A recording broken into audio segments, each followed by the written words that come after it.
في العصر الحالي انتقلت معايير الشياكة والاحترام لتشمل الذكاء في اختيار الأدوار، الرقي في التعامل مع وسائل التواصل الاجتماعي، والأناقة التي تدمج بين الروح العصرية والهوية المصرية.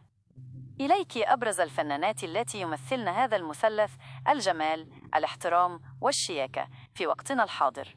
أيقونات الرقي المعاصر: منى زكي تتربع على القمة كنموذج للفنانة المثقفة التي تحترم تاريخها وجمهورها. شياكتها تكمن في السهل الممتنع، فهي تختار تصاميم عالمية لكن بروح مصرية هادئة، وتحافظ دائماً على خصوصية حياتها وعائلتها. نيللي كريم برزت كأيقونة عالمية للأناقة، خاصة في المهرجانات الدولية مثل كان. جمالها يجمع بين القوة والنعومة، وتتمتع باحترام كبير لموهبتها الفذة وقدرتها على التجدد دون صخب. هند صبري رغم أنها ابنة تونس، إلا أنها أصبحت رمزاً للمرأة العربية العصرية في مصر. تتميز بشياكة العقل قبل الثياب، فهي سفيرة للنوايا الحسنة وتهتم بالقضايا الإنسانية، مما يضفي على جمالها وقاراً خاصاً.